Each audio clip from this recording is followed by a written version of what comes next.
এখানে BS7 কোনটা? সে high beam, colour কিন্তু চেঞ্জ হয়, গিয়ার শিফট করলে বাইকটা কিন্তু বন্ধ হয়ে যাবে জানেন। ৭৪০০ RPM এর পরে 63°C।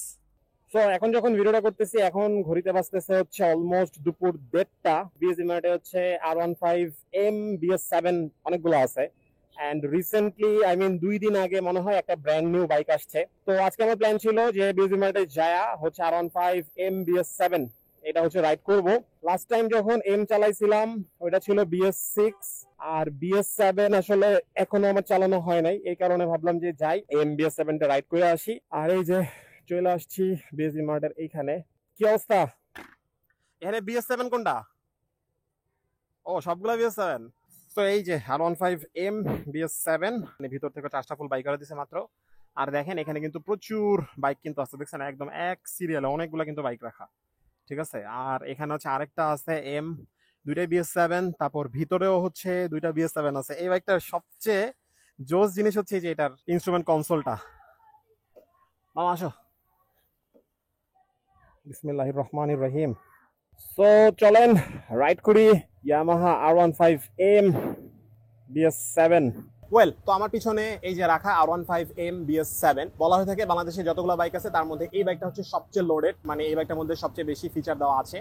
তবে আজকের দিনটা আসলে আমার জন্য মনে হয় একটু খারাপ, বিকজ সকালে আসলে বাইর হওয়ার ট্রাই করছিলাম, তখনও বৃষ্টি ছিল, এরপর কড়া রোদ, এখন বিএসজি মার্ট থেকে বাইকটা নিয়ে বের হয়েছে, এখন আবার আমি দেখতেছি যে ঘুরি ঘুরি আসলে বৃষ্টি নামছে।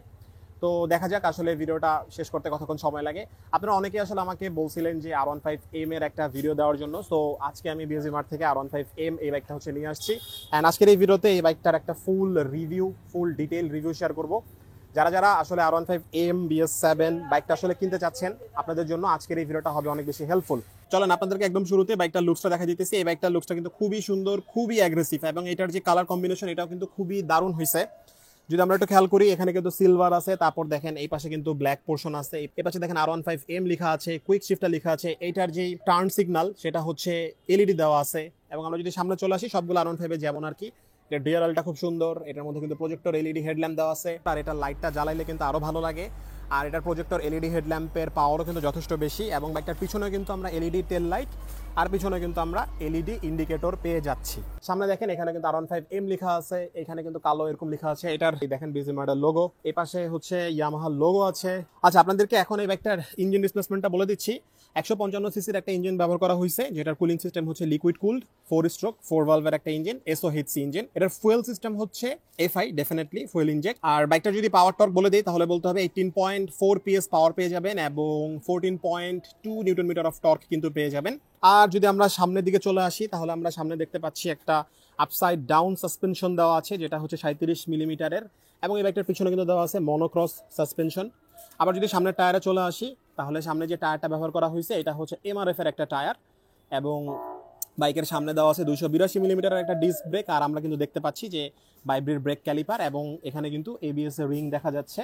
আর আমরা যদি পিছনের টায়ারটা দেখি, পিছনে কিন্তু 140 সেশনের একটা টায়ার ব্যবহার করা হয়েছে, যেটা MRF এর টায়ার, মানে সামনে পিছনে দুইটা কিন্তু MRF এর টায়ার ব্যবহার করা হয়েছে। দুইটা টায়ারেরই রিম সাইজ কিন্তু 17।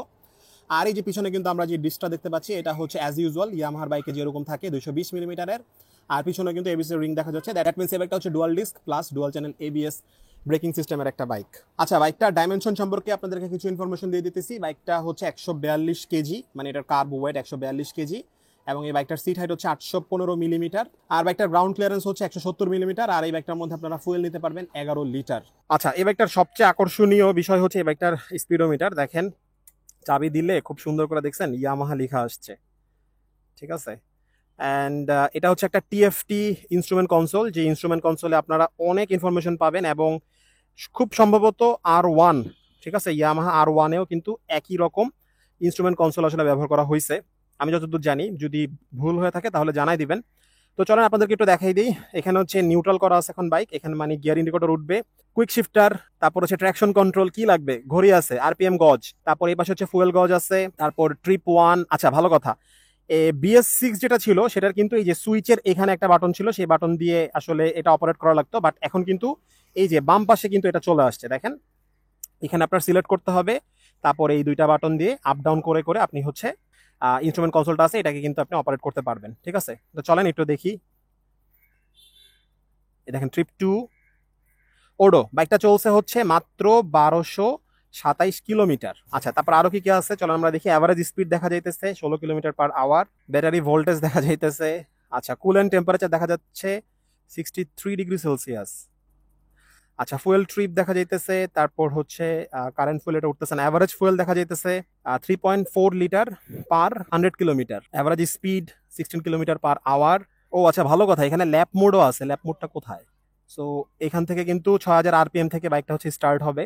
আচ্ছা, আরো অনেক ফিচার কিন্তু আছে। Side stand cut off sensor আছে, অনেক কিছু কিন্তু এখানে আছে। বাইকটার সুইচগুলো একটু দেখাই দিই, যেহেতু সুইচে আসলে কিছুটা চেঞ্জ করা হয়েছে। এখানে দেখেন R15 V4 ইন্ডিয়ান যেটা, সেটার মতো সুইচ। এই যে নিচে চাপ দিলে এটা হচ্ছে স্টার্ট হবে। এই যে স্টার্ট হয়ে গেছে বাইকটা। এখানে হচ্ছে হ্যাজার্ড সুইচ দেওয়া আছে ইনবিল্ড। আর এখানে কিছু নাই। আগে এখানে হচ্ছে স্পিডোমিটার বা ইনস্ট্রুমেন্ট কনসোল অপারেট করার এখানে একটা বাটন ছিল বা সুইচ ছিল। আর এই পাশে তো এখন যেটা বলে দিলাম আপনাদেরকে, এই বাটনগুলো দিয়ে আপনি হচ্ছে স্পিডোমিটারটাকে অপারেট করবেন। এখানে হচ্ছে ইন্ডিকেটরের সুইচ, আর নিচে হচ্ছে হর্নের সুইচ। আর এই যে পাস হচ্ছে এই পাশে। আচ্ছা, এখানে মনে হয় হাই বিম লো বিম মনে হয় এখানেই দেওয়া আছে। হ্যাঁ, এই যে এমনি সামনে গেলে হচ্ছে হাই বিম, আর নিচে, হ্যাঁ নিচে চাপ দিলে হচ্ছে ওই যে দেখেন বাইক এখন হচ্ছে, খেয়াল করেন লাইট জ্বলতেছে কিন্তু। হ্যাঁ, যখন এটা আর কি চাপ দিব তখন হচ্ছে পাঁচ লাইট যাবে। এই যে এখন হচ্ছে লো বিম, এটা সামনে দিয়ে দিলে হচ্ছে হাই বিম। নাইস। সো বিসমিল্লাহির রহমানির রহিম। এটার এই যে স্ট্যান্ডটা নামাই দিলে কিন্তু গিয়ার শিফট করলে বাইকটা কিন্তু বন্ধ হয়ে যাবে, জানেন? চলেন এটা দেখাই দিই আপনাদেরকে। এই দেখেন ফার্স্ট গিয়ারে নিছি, স্ট্যান্ড কিন্তু নামানো, বাইক বন্ধ হয়ে গেছে। হ্যাঁ, এখন আমি যতই দেখেন চাপ দেই বাইক কিন্তু স্টার্ট হচ্ছে না। Nice. Side stand cut off sensor তাদের জন্য যারা আপনারা একটু ভোলামনা আছেন, আপনাদের জন্য side stand cut off sensor খুবই উপযোগী। অলরাইট, তো চলেন আপনাদেরকে হচ্ছে এই বাইকটার সিটিং পজিশন কেমন সেটা নিয়ে কথা বলে দিচ্ছি। এই বাইকটার সিটিং পজিশন খুবই অ্যাগ্রেসিভ, বাইকটার লুক খুবই অ্যাগ্রেসিভ। আর সবচেয়ে বড় বিষয় হচ্ছে আপনি যদি লং টাইম বাইকটা রাইড করেন, সেক্ষেত্রে আপনার রিস্টে মানে কবজিতে, ঘাড়ে আর হচ্ছে ব্যাক পেইন হবে। আর যদি পিলিয়ন সিটের কথা বলি, পিলিয়ন সিটটা আসলে কমফোর্টেবল না, বিকজ এই বাইকটা আসলে পিলিয়ন নিয়ে রাইড করার মতো না। আসলে হায়ার সিসির যে স্পোর্টস বাইকগুলো আছে অনেকটা ওরকম করে তৈরি করা হয়েছে। তো পিলিয়নের সিটটা আসলে খুব একটা আসলে আরামদায়ক না। আর দেখেন এটার কিন্তু কালার কিন্তু চেঞ্জ হয়, ঠিক আছে? দেখছেন এতক্ষণ কিন্তু ব্ল্যাক কালার দেখা যাচ্ছিল, কিন্তু এখন কিন্তু হোয়াইট কালার হয়ে গেছে। আরেকটা কথা বলতে ভুলে গেছিলাম, এখানে কিন্তু অনেকগুলা লাইট আছে, অনেকগুলা ইন্ডিকেটর লাইট আছে, ওগুলা কিন্তু জ্বলবে। যেমন আপনি ধরেন কুইক শিফটের নিয়ে কথা বলি। হ্যাঁ, ধরেন আপনি হচ্ছে হাই স্পিডে রেস করতেছেন, মোটামুটি আপনি কুইক শিফটটা কখন অ্যাপ্লাই করবেন বা আপনি কখন কুইক শিফট করবেন, ঠিক আছে? ধরেন আপনার হচ্ছে স্পিড অনেক বেশি, তখন আপনি হচ্ছে কুইক শিফট করতে পারবেন। তো কুইক শিফটার জিনিসটা কি অ্যাকচুয়ালি, ক্লাসটা ছেড়ে দিয়ে আপনি হচ্ছে গিয়ার শিফট করবেন, মানে গিয়ার বাড়াবেন, ঠিক আছে? আর এটার মধ্যে কোনো ধরনের অটো ব্লিপার নাই। অটো ব্লিপার দিয়া মেইনলি আমরা বোঝাই হচ্ছে ডাউন শিফট করা। মানে ডাউন শিফট মানে কি, ধরেন যে আপনি যে ক্লাচটা ছেড়ে দিয়ে ডাউন শিফট করা, সেটাকে হচ্ছে অটো ব্লিপার বলা হয়। তো এই বাইকটার মধ্যে অটো ব্লিপার ছাড়া বাকি সব টেকনোলজি দেওয়া আছে। ট্র্যাকশন কন্ট্রোল দেওয়া আছে। ট্র্যাকশন কন্ট্রোলটা ধরেন যে পিচ্ছিল রাস্তায় দেখবেন যে আপনার বাইক খুব কন্ট্রোল থাকবে, খুব একটা স্কিড করবে না, মানে স্কিড তো কমই করে, এটা স্কিড আরো কম করবে, ঠিক আছে? তো এটা হচ্ছে ট্র্যাকশন কন্ট্রোলের বিষয়। আর ইনস্ট্রুমেন্ট কনসোলটা তো দেখতে খুবই ভালো লাগতেছে। আপনারা তো জানেন যে R15 V3 V4 এই সবগুলো বাইকে কিন্তু ভিভিও টেকনোলজি থাকে। আর এটা সবচেয়ে লোডেড স্পোর্টস বাইক, এটার মধ্যে তো ভিভিও টেকনোলজি অবশ্যই থাকবে, এন্ড এটার মধ্যে ভিভিও টেকনোলজি কিন্তু আছে। সো ভিভিও টেকনোলজিটা অ্যাক্টিভ হবে 7400 RPM এর পরে। তো আপনার যদি মনে হয় যে আপনি এই বাইকটা অ্যাগ্রেসিভ ভাবে না, জেন্টল ভাবে রাইড করবেন, সেক্ষেত্রে 7400 RPM এর নিচে রাইড করেন। আর যদি আপনার মনে হয় যে না, আপনি এই বাইকটা দিয়ে, মানে এই বাইকটা তো রাইড করা খুব ফান, তাই না? Sports bike. তো আপনি যদি মনে করেন যে আপনি এই বাইকটা দিয়ে একদম ভাগাবেন, এটার যে যত মজা সব লুটবেন, সেক্ষেত্রে আপনি 7400 RPM টা ক্রস করেন, দেখবেন যে বাইকের স্পিড কি যে বাড়বে।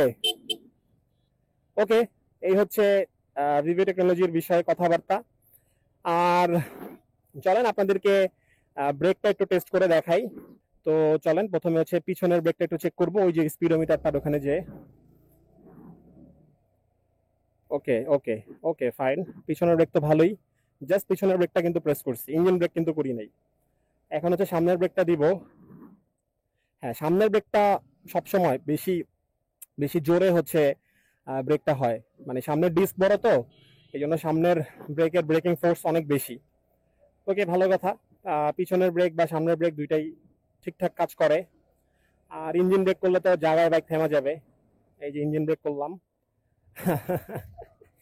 ওকে, এটা পিলিয়ন সিটের একটা কথা বলি, আমি যখন ব্রেক করতেছি মামা হচ্ছে আমার গায়ের উপর চলে আসতেছে। তো স্পোর্টস বাইক আপনি যেটাই চালান এই জিনিসটা হবেই। আর এটার যে ক্লাচ যেটা দেওয়া আছে এটা হচ্ছে স্লিপার ক্লাচ। মাইলেজ নিয়ে কিছু বলা হয় নাই। R15M ইউজার যারা আছেন তারা কত করে মাইলেজ পাচ্ছেন সেটা কমেন্ট করে জানাই দিবেন। এই বাইক থেকে 40+ করে মাইলেজ পাওয়া যায়। 45ও পাইতে পারেন, 46 পাইতে পারেন, অনেকে 50 পায় বলতে শুনছি। কেউ যদি 50 পায় থাকেন কমেন্ট করেন, কমেন্ট করে জানাই দেন। ওকে, আর এটার যে গিয়ার শিফট খুবই মজার আর কি, খুবই স্মুথ। এই দেখেন ইঞ্জিন ব্রেক করতেছি, খুব দ্রুত কিন্তু ব্রেক হচ্ছে। হ্যাঁ, খুব দ্রুত বাইক থেমে যাইতেছে। ও বাই দা ওয়ে, বাইকটার মধ্যে কিন্তু ব্লুটুথ কানেক্টিভিটি আছে। আপনি কিন্তু ফোনের সাথে বাইককে পেয়ার করতে পারবেন। পেয়ার করে ফোনের কিছু ফিচারও কিন্তু আপনি বাইকের মাধ্যমে ব্যবহার করতে পারবেন।